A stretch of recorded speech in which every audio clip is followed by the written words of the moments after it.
Hello, I'm Ashley, and this workshop is going to be an introduction to screensavers. The workshop is intended for all audiences, meaning players, developers, designers, software artists, and generally anyone who's using a computer. It's going to be focused mostly on making screensavers for Windows, because it's the easiest one to make them for, and it's the one I'm going to be demonstrating. But other OS are also going to be mentioned, so if you're using something else, you're going to have pointers towards how you could make them.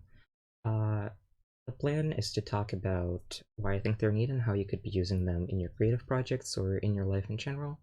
Then we're gonna make one on the spot. No code knowledge is necessary. I'll talk about that in a second. And then I'll talk about more advanced ways of making them. I'll talk about design considerations when making screensavers, some other uses for them, and give you a lot of ideas and pointers towards uh, what other types of screensavers you could be making and where you could start making them and what kind. Uh, start off with, I guess, a short introduction. I go by Ashley, she, they. Uh, I'm mostly known as Ash K, and I sometimes post as SysAsh. Uh, what I do is mostly small indie games and just various toys, tools, generative art. I don't. A lot of it's not really games, and I can't really call them that. And I think that's part of why screensavers appeal to me as a format. Recently, I've had like a small screensaver obsession for about a year. Started with the ambient play system stock, and then in Paradise we discussed it a lot, and it ended up being uh, kind of like a local conversation topic, and we ended up making a collab about them, where basically a bunch of game developers made screensavers and their game engines of choice, and then compiled them. And this is the result of that. I've made a few myself, including some of the ones here, but my main idea for the stock is to show that it's not really anything magical and that you can just make one and there's nothing special about them. If you're on Windows, you should, out right now, find an exe that, when run, would spark joy. Ideally would be small, would launch in full screen, and ideally would be self-contained, meaning the exe can be moved around on its own without needing another folders of files or other similar stuff that would clog up a lot of space. But the main part is it should just be something fun that'll make you smile. If you don't do this, you're not going to be able to follow along, but it's not a big deal. It's going to be easy to remember everything I say. Um, yeah, to start off with, I'll talk about why I think they're neat. Uh, Mostly, I like them from the perspective of creating coding, and it's it's just there's very small projects that can be self-contained, and the nature of a screensaver kind of implies a limited scope by how they're interacted with. So you're not going to have long play sessions, and it's not going to be like something massive. You can make one in pretty much an evening. Also, there's no imposed structure. As I mentioned before, I've made generative art toys, text editors that play special effects when you type, and the kind of freedom that the lack of expectations of what a screensaver even allows is really fun in that regard to me. Also, they can be used for practicing game dev. If you want to make just UI experiments, you can make a very fancy looking hacker UI for your screensaver. Or if you want to just make some special effects, you can just make pretty special effects and then have something pretty after you're done. The most important part of the screensavers is creative coding format for me is that after you're done, you're gonna have this thing as a reminder of what you did for the next day or until you switch it out, which is gonna be a very powerful reminder and a motivator to do more of it. And I think the most important part of doing small creative projects like that is motivating yourself to keep going and improving afterward, instead of just abandoning them out of despair or lack of faith in your own abilities. The design aspect of screensavers is also interesting to me because they're just a very unique format for players to interact with. They're approached by players with a very different mindset from most games and in a very different context from most games. And I think the specific details of how that happens are ready for exploration because screensavers have been out of the zeitgeist for quite a while, and yet you still came to this talk because they're an interesting concept and are curious about them, and yet none of my peers are running screensavers or making them, and I think I would like to change that. They're also just frivolous software. I like it when an app or is not like exactly a game and doesn't demand your full attention, and even maybe does something nice in the meantime or productive, but at the same time isn't as serious and sexless as a lot of other software that has specific purposes. And lastly, they're just something you could have in your life for fun. They can be a reminder that just pops up sometimes. They can run background processes. They can help you build habits, or they could just add a bit of fun to your daily life. Um,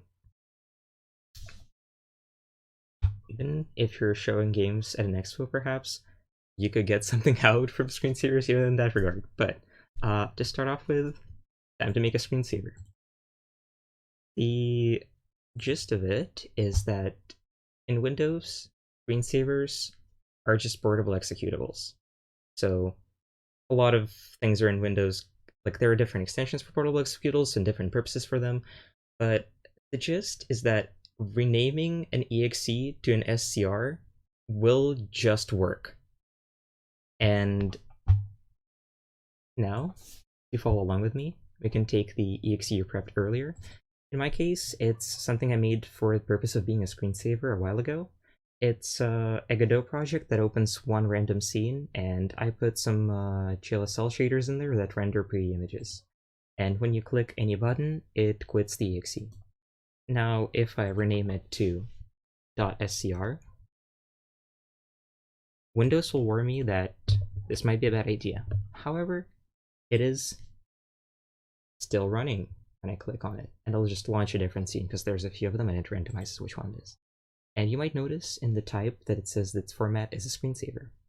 Now, the thing you need to do to be able to set it as your screensaver, and you can open the screensaver settings by opening change screensaver or just typing screensaver into your Windows search bar.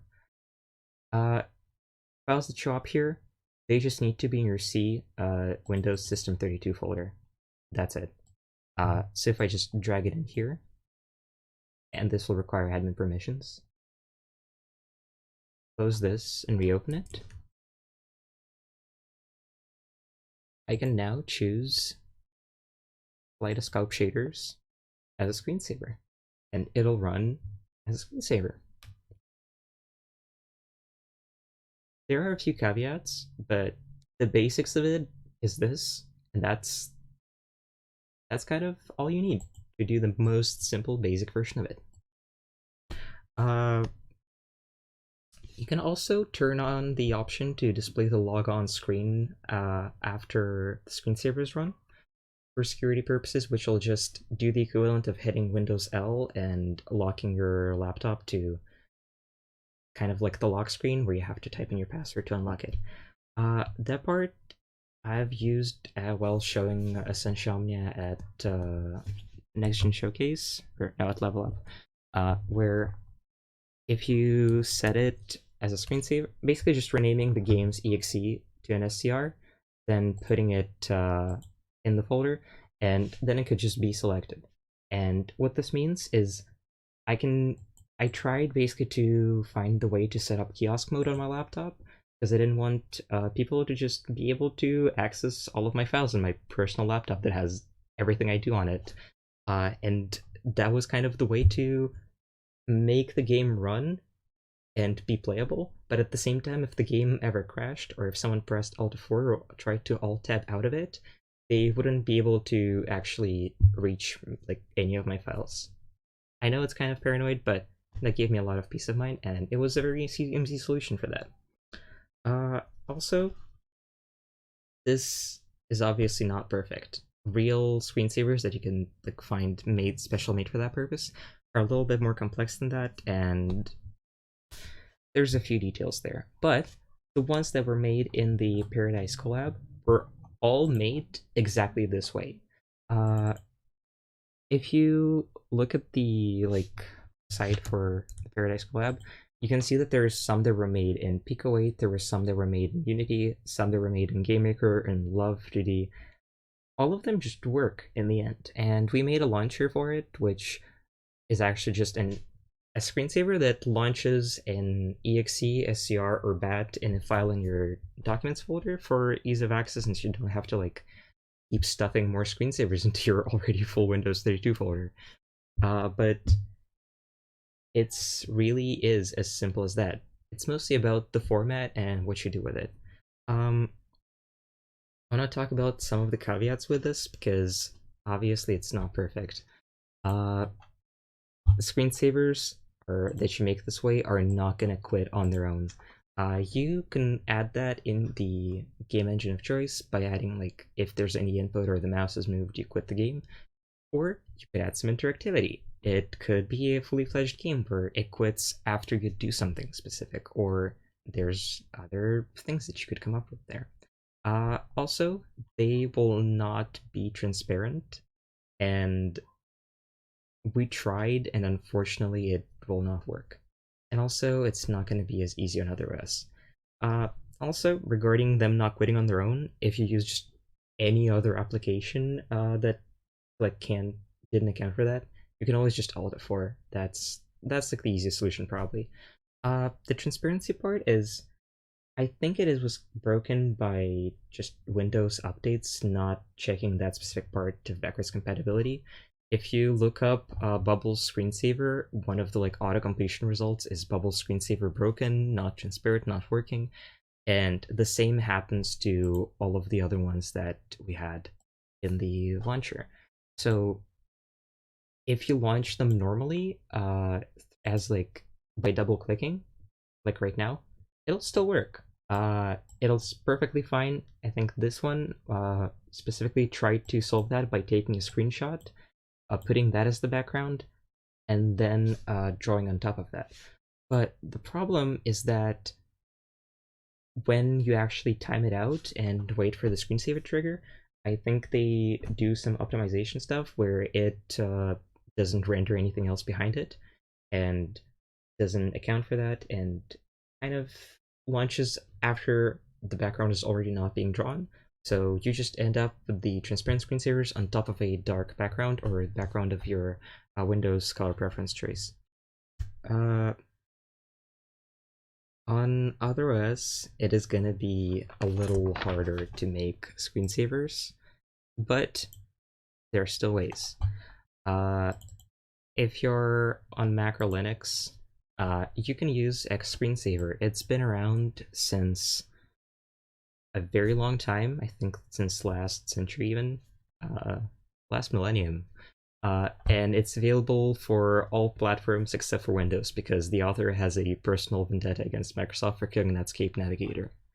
But if you're using it, it's gonna have the option to make screensavers in C and C++.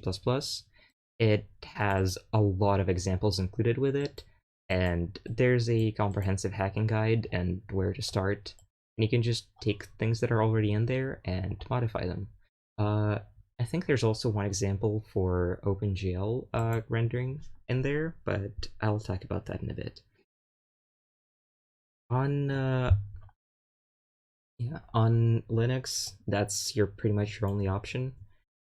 I think it can run anything that you can run through terminal, kind of how you can put anything into Windows in this situation, with one exception. It needs to render to a specific window ID that is provided to it in the launch command, and I believe if you don't do that, then it just covers the screen with its X screensaver like window, and then nothing gets rendered to it. So everything that your program would have done after it runs is still happening, but nothing is displayed to the screen. So still works if you want to do something more practical or just have some background tasks running.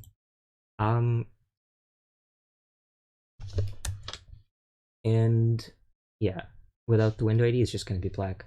For macOS, it is a little bit similar. You can do basically the same trick as with Windows, where you just take a application folder that has an app extension, you rename it to Saver, you put it into your library screensavers folder, and it just works. You can select it, it'll run. The problem is, you'll get a black screen. Whatever it does will still be happening, but you won't see any of it. Actually, if you're on Mac and you want to do this for some background processes, you can just make a script in Automator that launches terminal and launches something in terminal, then to export that into an app, and then do that.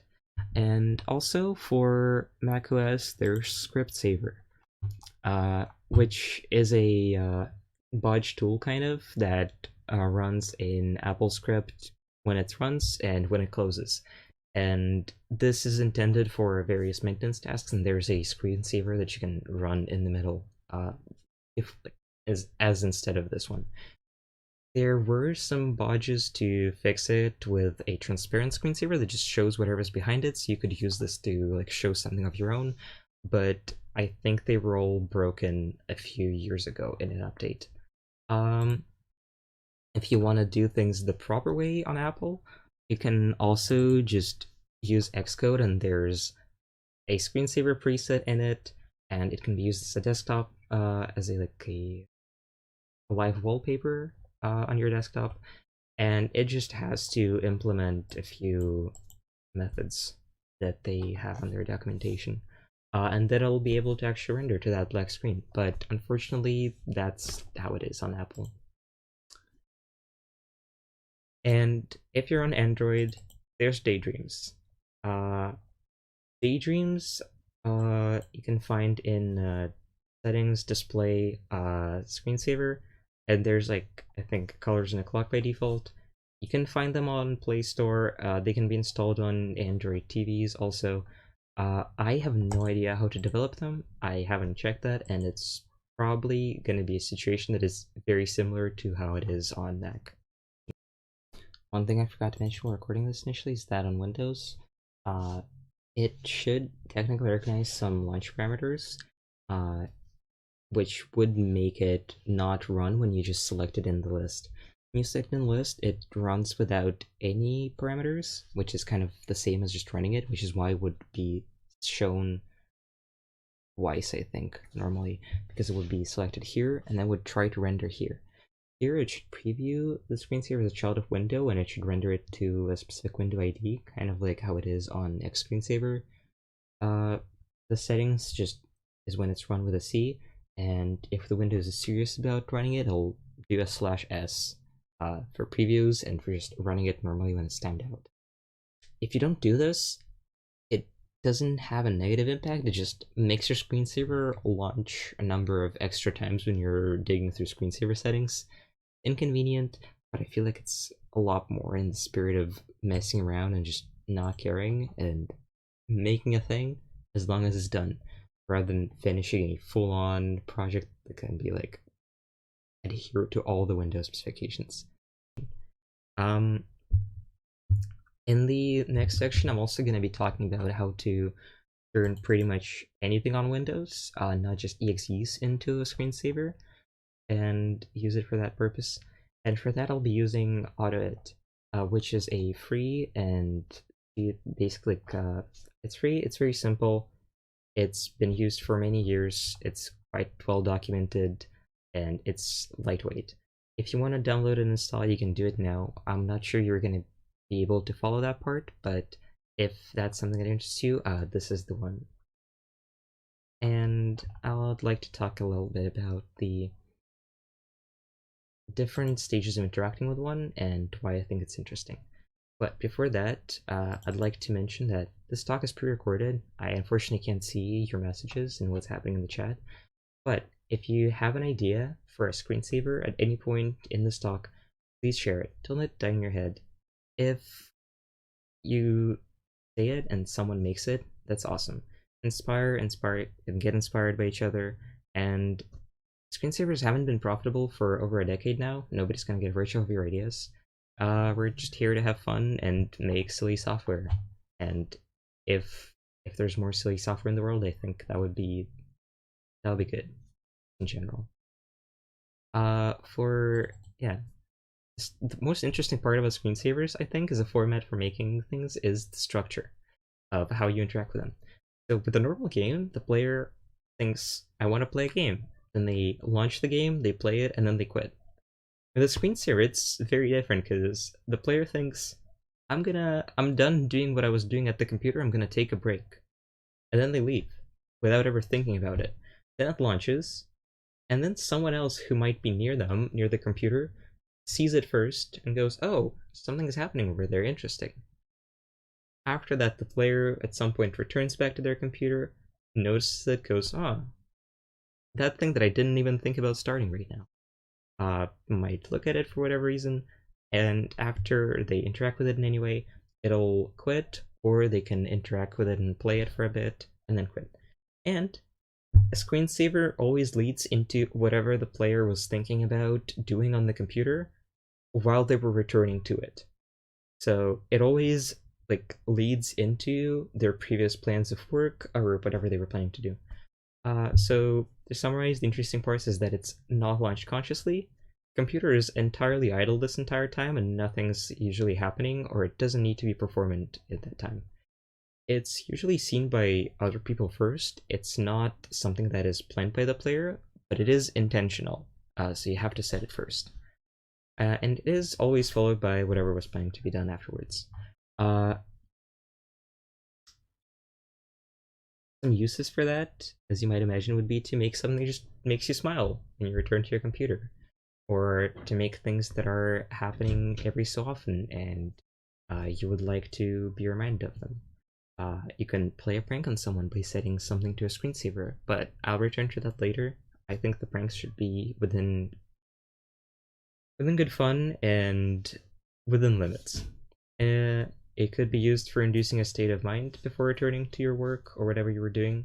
It could be not used for idle computer maintenance, or just doing idle and boring things, which, if you ran them normally, would just lag your computer and you would sit there and be like, damn, I can't do anything right now, I guess I'll just leave. But now you're not here, so you can just do that in the meantime. If any of those ideas sound like something you would like to add to your life, or that you would benefit from running like whatever you have for that, this part is about how to make literally anything into a screensaver.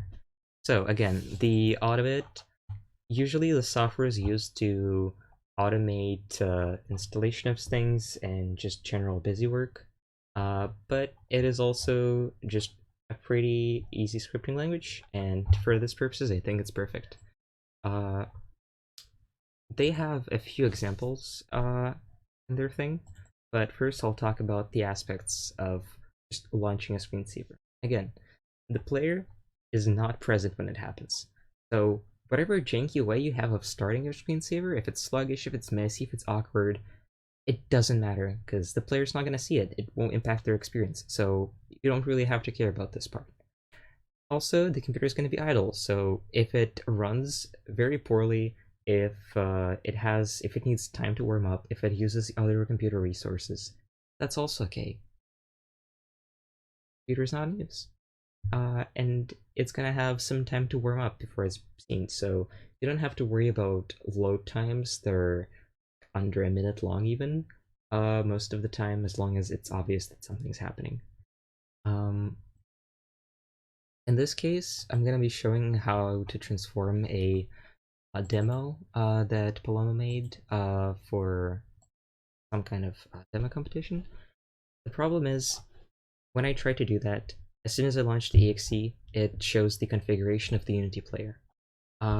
This cannot be removed with launch parameters or arguments, and I want to have this thing as a screensaver. And also, when I click anything, it doesn't quit because it wasn't made for that. The solution is use AutoIt in this case. You can do that by right-clicking after you installed it, creating new AutoIt script, and it's going to let you create a script. I already have one that does what I need, but I'll comment out all the parts that aren't needed in this case and walk through them step by step. AutoIt ships with a lot of examples of what it can be used for, but you can find them in its installation folder. For example, this one is a calculator one. You can run a script by right-clicking it, hitting run, or compiling it, and it's going to produce an exe that's like 1 megabyte in size usually. So if we run this one, it'll open calculator, the calculator will calculate, numbers until 1024, and then quit. And that's all it does. And if we edit the script, we can see that there's some stuff happening. But to simplify, we don't need this part. We don't need this part. We don't need the message box. We don't need the modal for checking the answer. We need the run calculator. And after this, it just waits for the calculator to activate by checking that the correct class of window is open. Then it sets the key delay, so the keys don't type immediately. It activates the window where the calculator is. It basically types the string that is expected to give the correct answer step by step by just sending the string. It just presses the buttons on your keyboard as if you were there. Then it asks it to stay active, waits for a few seconds, and then it closes. That's it. It's a very simple language, and what I like about it is because it actually has practical uses in real world. It's been very thoroughly documented and discussed. So if you look around for, like, if you search up AutoIt window, wait for window, or AutoIt, say, like, change volume,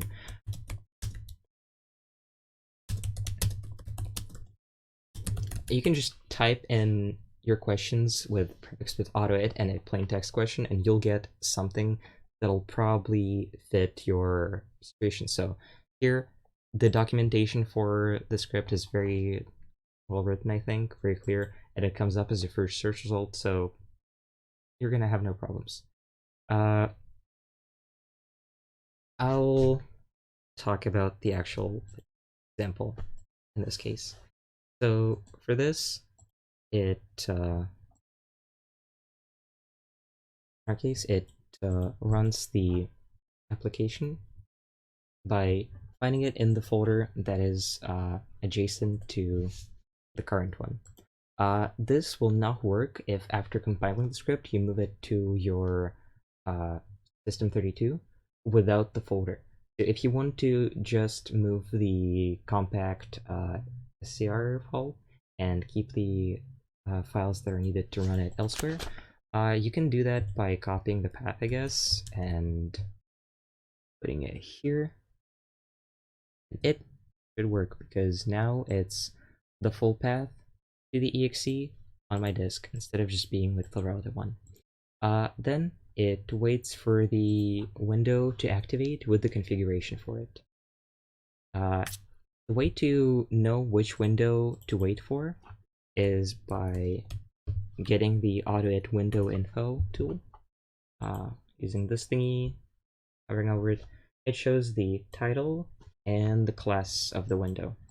The class, this number is usually used for actually like a lot of windows that happen to pop up from it's like in context of other applications, I think.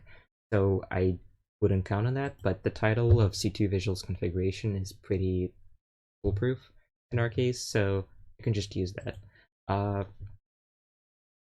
Then after the window with this title is active, it sends an enter, because by default in that window the play key is already highlighted. If it wasn't and it was a different kind of launcher, you could navigate to it with arrow keys by sending something like up. The letter keys, I think, are just letters. When wait active waits for the actual game, which is the same name as the configuration but without the configuration part. This just pauses the program, and the things after that won't happen until the window is active. And this part is not necessary, so I'll comment it out and show what it does in the current version.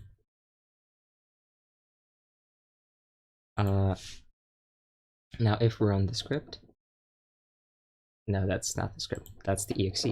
If we save the script, right click it, and hit run, what'll happen is the window will immediately close and the thing will run in one click.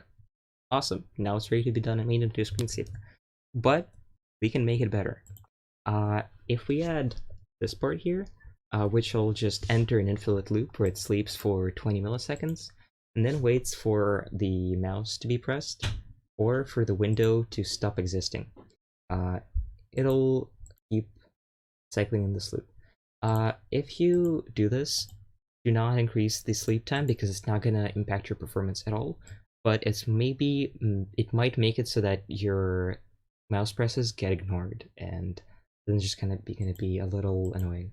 If this part about the window not existing isn't included, it's gonna keep spinning in here, and after that point, it might try to either close a non-existing window, or it will stay here forever. And the problem with this is it won't like impact your performance. It'll just be a dead process that makes it you're unable to delete or remove the exe or scr that you had in there. This part just closes the project if it exists, and if it doesn't, because it will quit for whatever other reason, it just goes, oh, okay, and closes the application so it doesn't keep running forever. And now if I run it, and I run the script, it will open the game, it will run, and when I click with my mouse, it will close. Awesome. So now I can just hit compile script. It'll think for a little bit, spit out a thing, can be renamed into an SCR, and it'll just work. Once again, you can take it and put it into your System32, it'll work. It's the same as before.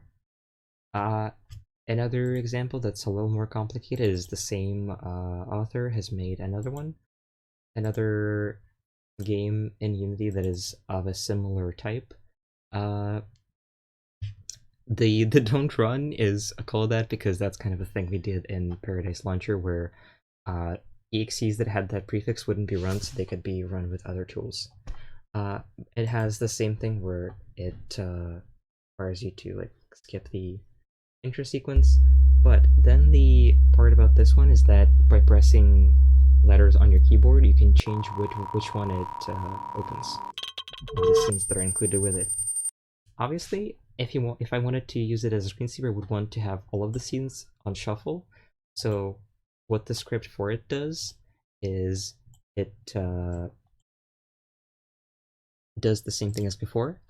It waits for the game window to activate, and here's replaced by a variable because game window name is used like 4 times, and that would just get annoying to change if anything ever happened, or if I wanted to reuse this for another app.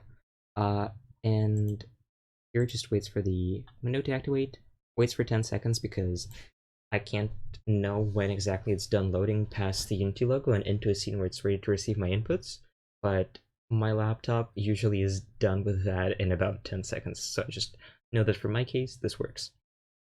And then it sends a string mid of QWERTY opus, which string mid means it selects a 1-letter long substring of this string starting at a random position from 1 to 12. So it just selects a letter and then sends that, which is the equivalent of pressing it. If you wanted to do something with other letters or other stuff, you could use an array, because then like you can send an enter key or something like that as a single key press. And then it also does the same thing, waits for it to close or waits for you to press a mouse and closes it. With this, you can pretty much do anything as a screensaver, and in fact, literally anything you can run from PowerShell or from just terminal in Windows, you could also do with any kind of launch commands.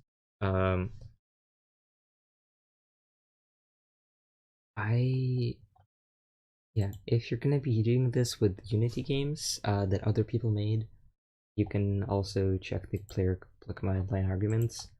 Out of them, I think the only one you need to really care about is the one that forces full screen to be on, because this way you can it was somewhere here. Yeah, screen full screen, which makes it so that apps which weren't made to be a full screen screensaver can still be run like that. And yeah, basically you can make literally anything you have, including a website, any kind of script, any kind of file extension, into a screensaver that'll launch when you're away from your computer.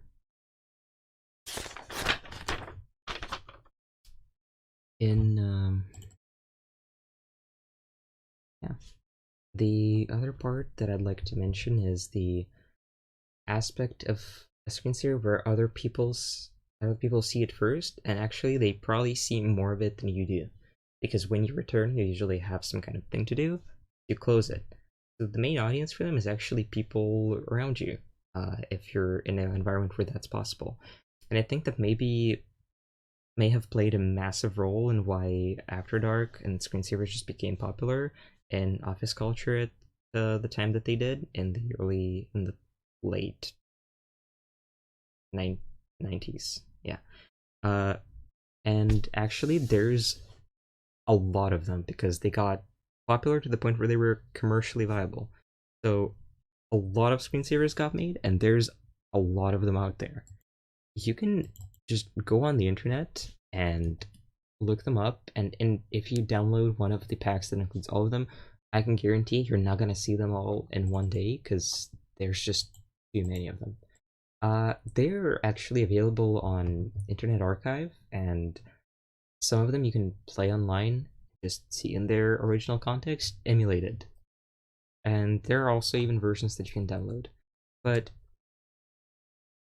while they're loading, I'd also like to talk about the fact how desk toys, when I think about them, are kind of a bit adjacent to screensavers in that they're also frivolous and lighthearted things that are present in the office and are intended as a fun and playful distraction in measured amounts interspersed in your regular work. And it's something to do while or after you're taking a break.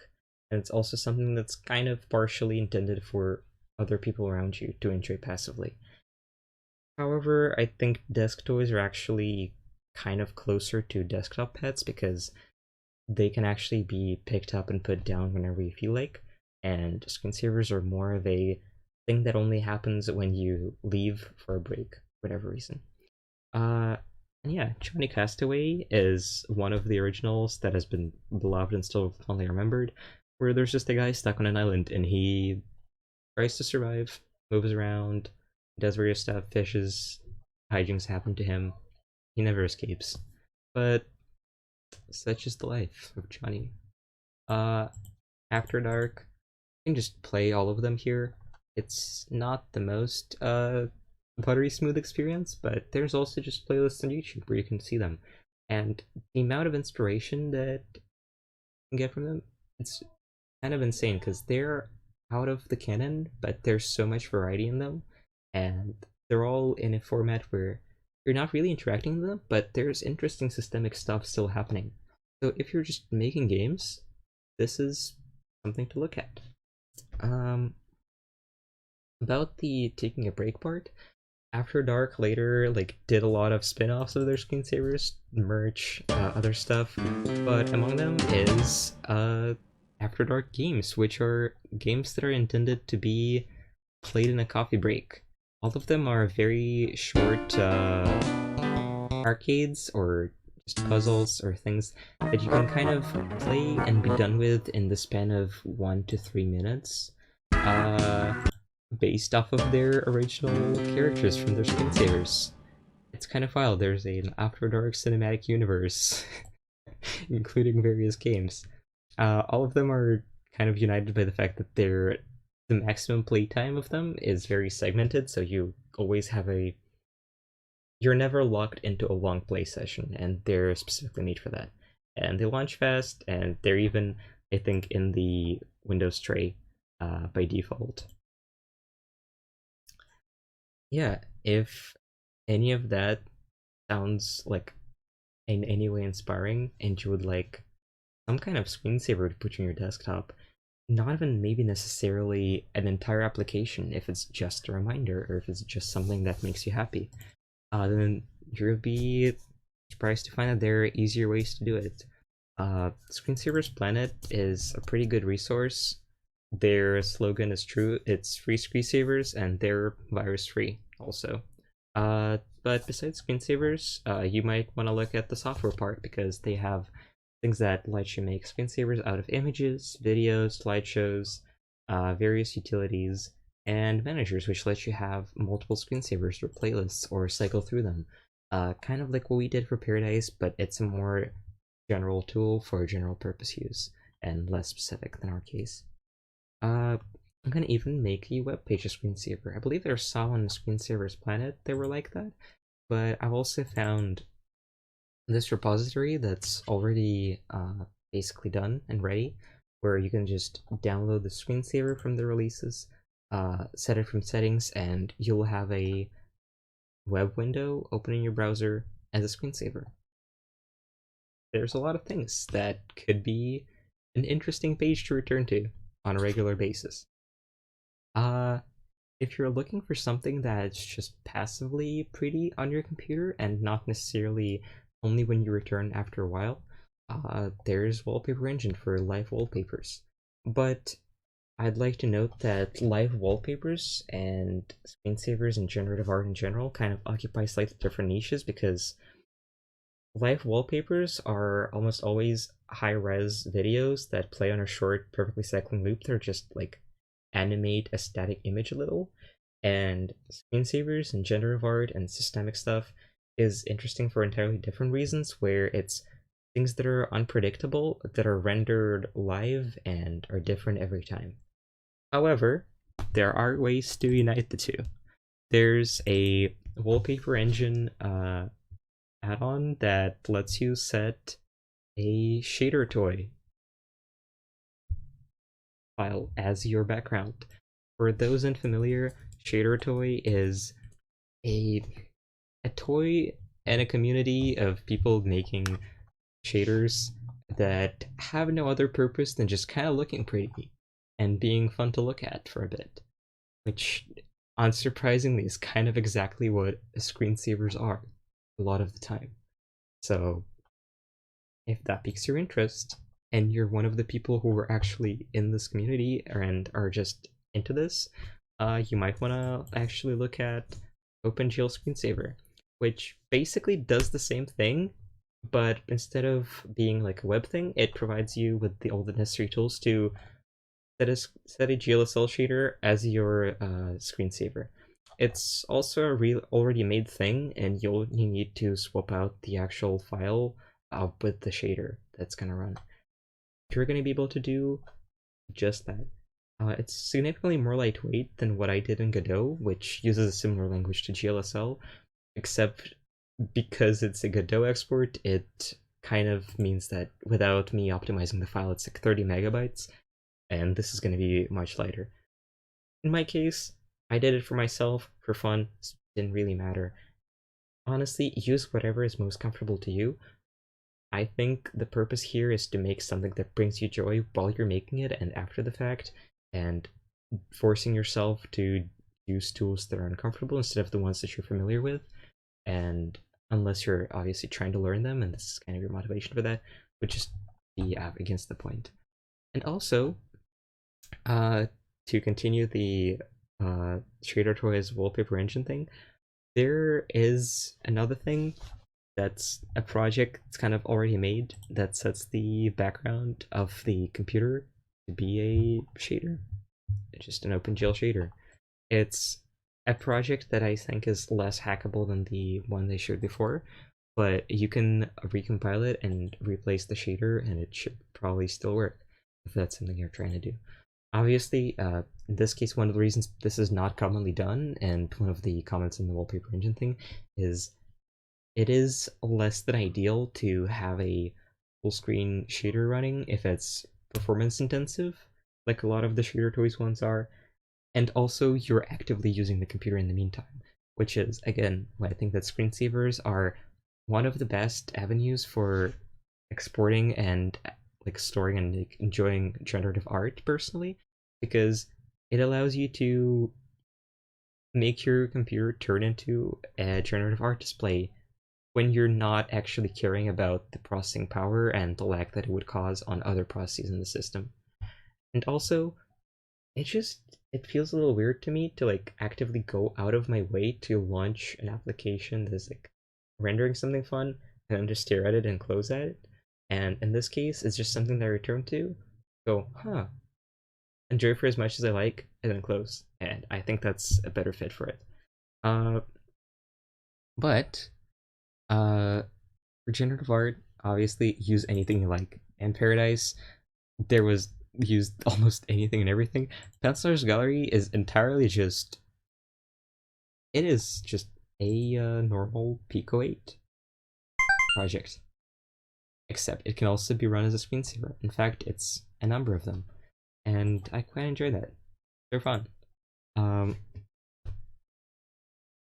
What else? Oh yeah, because your computer is not actively in use, your generative art that you use in this context can be as impractically laggy and as impractically like slow FPS to compute as you'd like.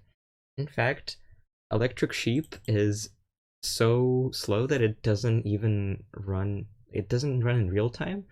It runs kind of on a distributed network of all the people running the screensaver. When they're running the screensaver, you're rendering the complex like fractal patterns that are shown. Then they're combined, sent back to the server, and then the server distributes the MP4s that are rendered to the people who are running it. So instead of having an intensively like processor intensive thing that you could not possibly run in real time, they kind of crowdsource the processing power and then just share the results. And I think that's really fun. But if that sounds like a kind of frivolous way of spending electricity and people's computing power, you might be interested in BOINC, which is a distributed computing network for or framework for different projects. And they've had a number of projects using them, which are mostly scientifically based and just science projects that require a lot of computing power that people can choose to volunteer and donate their computer to when they're not using it. It was also used by Minecraft at Home, which you might have seen on YouTube, where they use this same software but to basically comb through Minecraft seeds, which I think is very in tune with the rest of it. The reason I'm bringing it up is because they have a few of their projects. They have a screensaver version where it kind of runs when you're away from the computer, and on the screen it just displays a simple graphic showing the stats of how the progress is going so far and what you're currently doing. Also, an interesting part is not just things that render a pretty thing, but entire systems that kind of evolve over time. I think it's fun to make systems that just kind of, you make them and then they play themselves. It is still very adjacent to game design, I believe, and game development in general, where you still design the rules, then you set them in motion, and then you're part of the audience, observing them and enjoying the results. And get invested in what's happening and get surprised. If that sounds like something that's up your alley, you might be interested in watching this talk that kind of inspired it all. The Ambient Play Systems talk by Flan Falachi at MA's 2022, last year. Where she talks about different types of games that can be played and like actually played just by observing them without any interaction. And it also brings up After Dark as a major inspiration. I believe this video is criminally underrated. I don't know what to say. It doesn't have as much views and not enough people know about it, even though I keep mentioning it every time because I think it's awesome, and it is basically the reason why this entire thing happened and why we started talking about it in Paradise and why the collab happened, and it's awesome. If any of what I said today is interesting, I think that this is one of the best avenues to explore with screensavers because it's kind of perfect for that. You just come and you're an observer to this thing that's happening, and it's in a context where you're not compelled to interact because you didn't start it by interacting with it. Interaction doesn't happen even at the point of launching it. But one example of that we did with Paradise a while ago was Get Whole Garden.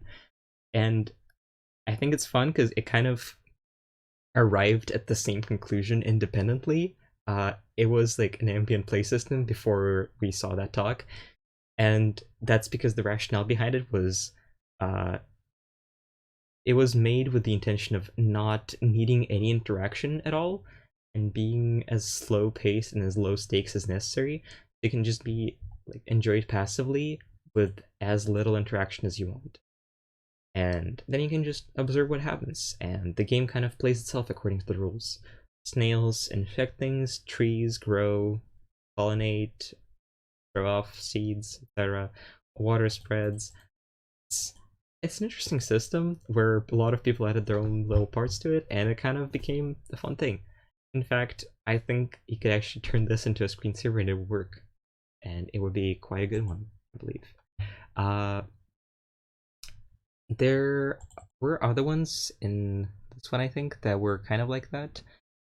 Dancers, made by, if I remember, Q1, uh, is was made in Love Game, and it's about points they just kind of spawn, and when they enter each other's radius of attraction, they start gravitating, and then things happen, and they form various patterns, and they move around, and it's just kind of fun to look at for a while. And other ones that are like that, I think, is Battery Acid by Aplov, which not exactly an ambient play system. It's an adaptation of their game that just plays itself. And you can come and watch this guy try and sometimes even fail the run repeatedly, which is very fun. I'm rooting for the little guy. The robot doesn't always win. That's, I think, what makes it best. Some other inspirations from this, which isn't exactly like genre art at this point, but I just really like to mention it, is Plaster. Plaster, I think, is just awesome. It's a screensaver that takes whatever's in your clipboard, made by Dwest. It launches it. It takes your clipboard and then it displays whatever's in it. If it's an image, it'll put it in a fancy display ways, and anyone who's around is gonna know what was in your clipboard. That's kind of the agreement that you enter by installing it. It's very upfront about it, that your clipboard will probably be exposed if you do this, and whatever that entails is up to you. If you keep your password in your clipboard, then that's probably gonna be seen by other people as well. What else I have?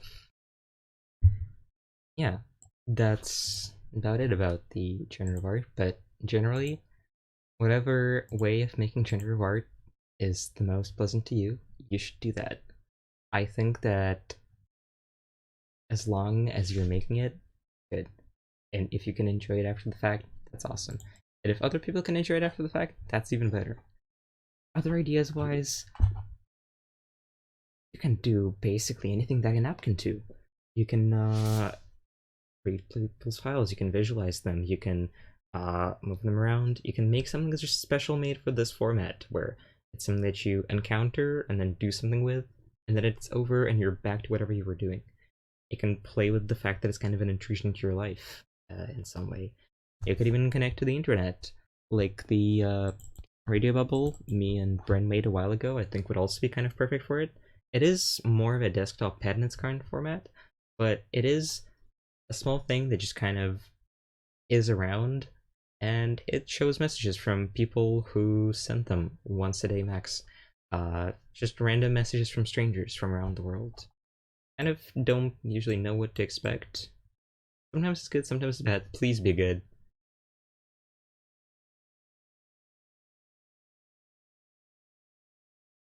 Hi.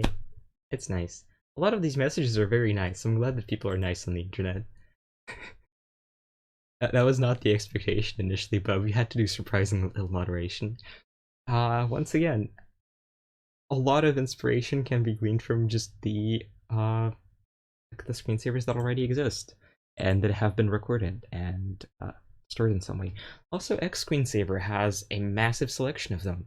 I think those are notably a lot more demo scene like, but there's just a lot of screensavers that you can just look at and take inspiration from and make something entirely new. One thing that Screensavers developer mentioned that I think is funny is uh, to resist the urge to make a clock as your first screensaver.